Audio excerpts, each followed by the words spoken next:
Jawa. Jadi ceritanya ada datu yang betapa di pinggir pantai, itu mau minta pulau buat cucu-cucunya. Terus tuh si datu tuh lagi betapa di pinggir pantai, ada angin sama airnya tuh ombaknya tuh ini, terus ikannya jadi pada ngamuk. Si ikannya tuh ini ketepak sama tangannya si datu, terus luka. Si ikan tuh ngomong ke datu, mau apa? Terus kata si datunya, saya mau pulau buat cucu-cucu saya. Terus kata si ikannya, saya bakal kabulin permintaan si datu, asalkan si datu tuh nolongin ikannya, nyembuhin lukanya. Terus si datu langsung nolongin ikannya pakai tangannya itu, terus udah langsung sembuh ikannya, langsung kembali lagi ke laut. Terus malamnya datu dibikinin pulau sama ikan-ikan itu. Udah gitu. Jadi inti ceritanya apa? Si datu minta pulau terus dibantuin sama ikan, timbal balik. Terima kasih. Waalaikumsalam warahmatullahi wabarakatuh. Saya Bawa Saulia, saya dari Al-3 dan saya bertugas sebagai staff di sini. Ini saya akan mengulang kembali atau menerangkan kembali tentang materi hikayat. Tapi di sini kelompok kita mendapatkan atau memilih untuk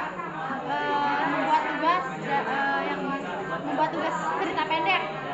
Dan di sini kami mendapatkan judul Tarian Pena. Nah, di dalam cerita tersebut juga terdapat struktur dan ciri-ciri. Di sini saya akan menerangkan ciri-cirinya terlebih dahulu. Yang pertama ada anonim, yang kedua ada kemustahilan, yang ketiga ada kesaktian, yang keempat ada statis, yang kelima ada istana sentris, dan yang keenam ada imajinatif. Baik, di sini saya akan menjelaskan anonim terlebih dahulu. Sebelum saya menyebutkan ada atau tidak adanya, saya akan menjelaskan anonim itu apa. Anonim adalah sebuah cerita yang tidak ada pengarang atau penulisnya. Ingat, nggak ada pengarang sama penulisnya. Di cerita Tarian Pena, anonim itu tidak terdapat, maksudnya tidak terdapat anonim karena cerita tersebut ada penulis atau pengarangnya, yaitu Virginia Sisi Pemantau. Jadi seperti itu. Yang kedua ada kemustahilan. Di dalam cerita Tarian Pena tidak ada kemustahilan, maksudnya tidak terdapat kemustahilan. Yang ada dalam cerita juga tidak ada kejadian yang memiliki unsur kemustahilan. Nah, selanjutnya ada kesaktian. Kesaktian dalam cerita tersebut tidak ada. Buktinya karena cerita tersebut tidak dilatar belakangi keluarga kerajaan. Yang pada dasarnya keluarga kerajaan itu adalah orang-orang sakti. Namun di cerita tersebut tidak ada kejadian sakti atau kejadian yang di luar nalar. Selanjutnya ada statis. Nah, di sini sebelum mulai ke ada atau tidak adanya statis, saya akan menjelaskan statis itu apa. Statis adalah cerita yang tidak berkembang, tidak aktif, dan tidak dapat terulang kembali. Di cerita Tarian Pena, statis itu tidak ada. Buktinya karena cerita ini dapat berkembang atau dapat terulang kembali di lain waktu. Selanjutnya ada istana sentris. Istana sentris dalam cerita Tarian Pena tidak ada. Buktinya karena di dalam cerita tersebut tidak terdapat unsur-unsur yang ada di istana. Misalnya kerajaan, misalnya pangeran, permaisuri, dan kakanda. Yang terakhir ada imajinatif. Imajinatif yaitu di dalam ceritanya, buktinya yaitu jadi si anaknya itu berimajinasi, berhayal, dan ada juga kejadian melamun bahwa ibunya telah meninggal. Si anak tuh sedang didongengkan oleh ibunya sambil tidur, karena di akhir cerita tuh ibu dan si anaknya itu saling mengucapkan selamat malam atau selamat tidur, seperti itu. Terima kasih. Assalamualaikum warahmatullahi wabarakatuh. Waalaikumsalam. Nah, tadi kan saya kan yang bertugas di kelompok Anwar untuk mendengarkan cerita hasil kerjanya, yaitu tentang cerita Kembang Kuning. Jadi cerita awalnya itu ada seorang raja yang baik dan bijaksana. Dia memiliki 10 orang anak. Nah, yang terakhir itu anak bungsu, namanya Kembang Kuning. Sang raja itu nggak sanggup untuk mengurus 10 anak tersebut. Jadi sang raja itu ngasih untuk pengasuhnya untuk ngasuh 10 anak tersebut. Tapi pengasuhnya itu tidak sanggup karena 9 anaknya itu bandel. Yang sanggup dididiknya itu hanya 1 anak, itu namanya Putri Kuning. Suatu saat sang raja tersebut mau pergi ke luar kerajaan untuk pertemuan. Nah, sebelum pergi itu raja itu mengumpulkan 10 anak tersebut. Nah, sebelum berkumpul sang raja itu mau menanyakan apa yang mau dibelikan kalau dia pulang rajanya setelah pertemuan tersebut. Nah, 9 anak raja ini kecuali Putri Kuning ini minta hiasan mewah. Kecuali Putri Kuning yang minta hanya raja selamat kalau pulang. Sang raja tersebut senang dengan perkataan Putri Kuning tersebut. Setelah itu raja pun pergi. Setelah pergi, 9 anak tersebut kecuali Putri Kuning malah jadi tambah nakal dan malas. Singkat cerita, sang raja pun kembali pulang. Tetapi yang menyambut raja pulang hanya Putri Kuning. 9 anak tersebut yang lainnya sedang bermain di danau. Raja pun kecewa. Akhirnya sang raja memanggil semua anak tersebut dan memberikan apa yang dia inginkan ketika raja tersebut pulang. Semuanya dibagi rata. Tetapi Putri Kuning mendapatkan kalung batu hijau. Padahal Putri Kuning itu mintanya warna kuning. Karena ada kakaknya yang namanya Putri Hijau, akhirnya kakak tersebut kesirihan pengen batu yang sama, kalung batu hijau yang sama. Akhirnya Kang Putri Hijau tersebut mengasuh kakak-kakak yang lainnya untuk mengambil kalung tersebut dari si Putri Kuning. Akhirnya di situ terjadi perkelahian dan Putri Kuning pun terjatuh, kepalanya terbentur dan meninggal. Karena takut ketahuan, jadi 9 kakak tersebut mengubur secara diam-diam di tengah taman kerajaannya tanpa sepengetahuan sang raja. Setelah beberapa lama, raja pun akhirnya kangen dengan si Putri Kuning tersebut. Akhirnya sang raja mencari Putri Kuning tersebut, tetapi setelah mencari kemana-mana tidak ketemu, sampai mengerahkan pengawalnya. Setelah beberapa minggu dicari tidak ketemu, akhirnya mengumpulkan seluruh 9 anaknya tersebut yang kakak-kakaknya Putri Kuning. Lalu didatangkan satu persatu, tapi semuanya tidak ada yang hidup. Setelah itu baru sang rajanya tersebut karena tahu bahwa 9 putrinya tidak jujur, dia kirimkan 9 anak tersebut ke seberang kerajaan untuk belajar budi pekerti. Setelah seminggu belajar budi pekerti, akhirnya raja berjalan-jalan di taman dan menemukan sebuah kembang yang tumbuh di sekitar taman tersebut, yaitu tumbuhnya di tanah kuburan Putri Kuning. Kembang tersebut warnanya kuning, hingga disebut kembang kemuning. Jadi itu asal usulnya ceritanya. Terima kasih. Assalamualaikum warahmatullahi wabarakatuh. Waalaikumsalam warahmatullahi wabarakatuh. Waalaikumsalam warahmatullahi wabarakatuh. Jadi tadi saya tuh perwakilannya Perwakilan kelompok ini buat kelompok 3 ke kelompok 1. Nah, jadi kelompok 1 itu menceritakan tentang si miskin. Nah, kita si miskin sama istrinya tuh lagi ngemis gitu tuh di pasar sama di kampung gitulah, pokoknya areanya tuh masih di area kerajaan gitu.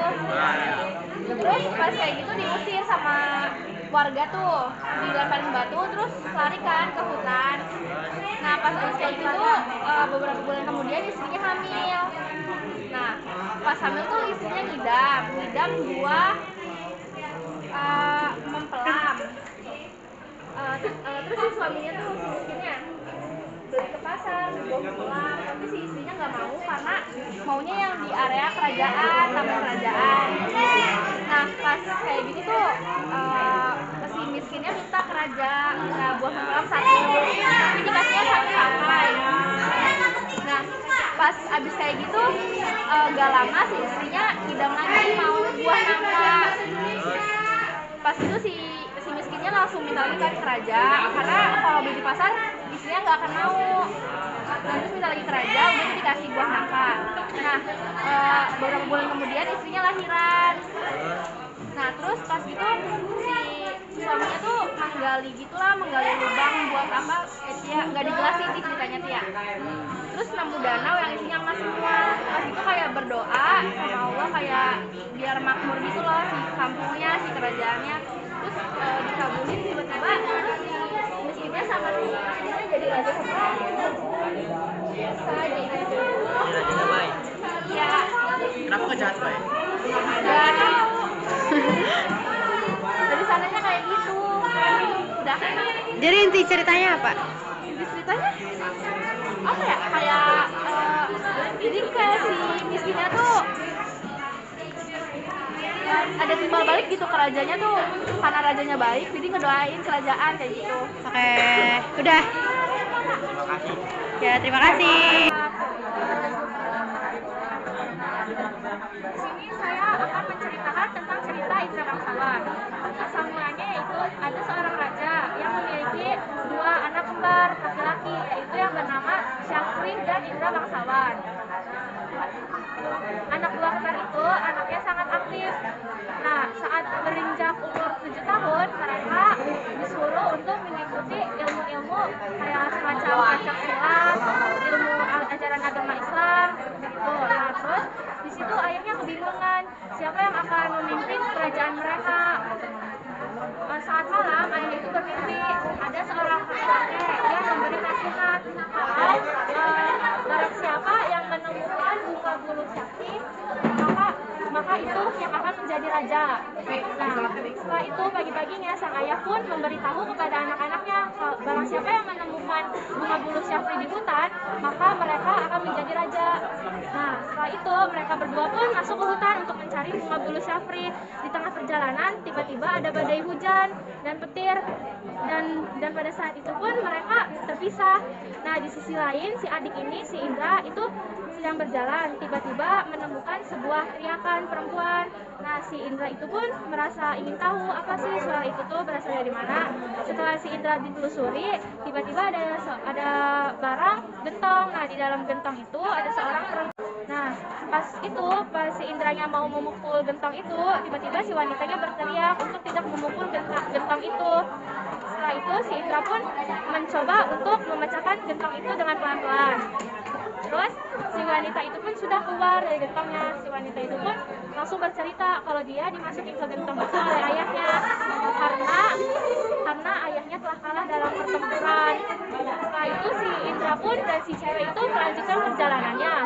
Pas sudah tiba di kerajaan, si ayah dari perempuan itu pun sangat senang karena putrinya telah kembali. Setelah itu si ayah pun langsung menikahkan si Indra dengan putrinya. Di sisi lain si kakaknya si Syafri itu pun ini masih berjalan terus dia nggak sengaja ketemu dengan gua. Dalam gua itu bertemu dengan seorang raksasa nenek-nenek. Nah, kemudian si nenek-nenek pun menawarkan kalau dia ingin menjadi cucunya atau tidak. Kemudian si Syafri pun menerimanya, dia akan menjadi cucu si nenek itu. Nah, terus kalau nggak salah si nenek pun menawarkan kepada si Syafri kalau ada seorang putri raja yang cantik, dia belum mempunyai suami. Terus si Syafrinya itu pun langsung menerima. Terus si Syafri pun datang ke kerajaan. Terus si Syafri pun menemui si wanita itu. Nah, tapi saya wanita itu tuh anaknya raja tuh ini penyakitan matanya kayak ada lukanya gitu di sebelah kanan. Nah, terus si ayah pun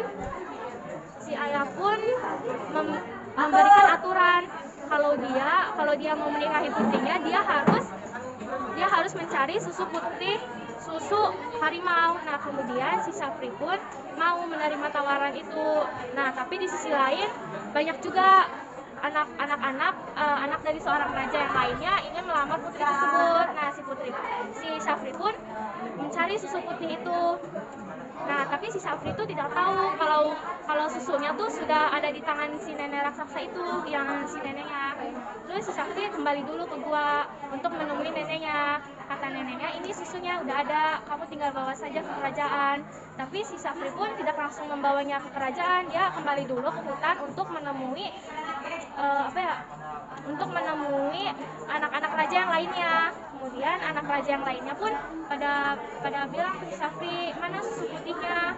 Kata si Syafri tidak tahu. Kemudian mereka bersepuluh tuh jalan ke hutan. Terus kalau nggak salah di tengah hutan tuh ada susu. Itu tuh bukan susu harimau, tapi si Syafri bilangnya kalau itu tuh susu harimau. Nah kemudian mereka pun kembali ke istana.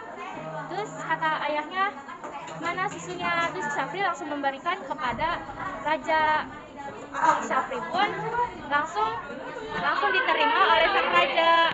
Nah kemudian tidak sampai di situ, si Syafri pun diberi satu isyarat lagi dengan cara mengambil selimut raksasa. Kemudian si Syafri pun menemui raksasa itu. Dia membuat ramuan dari nenek tersebut. Dia pun memberikannya kepada raksasa. Raksasanya pingsan, terus Syafrinya langsung ambil selimut. Pas itu Syafri langsung ke kerajaan, langsung menemui raja, dan dia pun langsung dinikahi sama putrinya. Assalamualaikum warahmatullahi wabarakatuh. Waalaikumsalam warahmatullahi wabarakatuh. Saya akan menceritakan tentang hikayat Bayan Budiman. Ada dua anak pedagang kaya, namanya Fauzan Maimun dan Bibi Zainal. Mereka berdua menikah. Si Fauzan Maimun mempunyai dua peliharaan burung yang bernama Bayan dan Tiung. Setelah menikah, Fauzan Maimun akan pergi berlayar dan menitipkan pesan kepada istrinya. Kalau ada apa-apa, cerita ke burung. Habis itu setelah Fauzan Maimun pergi, istrinya suka kepada anak raja. Lalu dia menceritakan kepada Tiung. Tiung pun menasihati Bibi Zainab karena itu melanggar aturan Tuhan. Tiung pun dilempar sampai mati. Malamnya burung Bayan pun memikirkan cara agar bisa menasihati Bibi Zainab agar tidak pergi selingkuh dengan cara halus. Lalu ia pun mengajak Bibi Zainab itu mengobrol sampai cerita 24 malam, dan akhirnya Bibi Zainab tidak jadi pergi selingkuh dengan anak raja dan menunggu suaminya pulang. Intinya kita harus setia dan harus mendengarkan nasihat orang. Yes. Terima kasih. Assalamualaikum. Oh ya. Terima kasih ya. Assalamualaikum.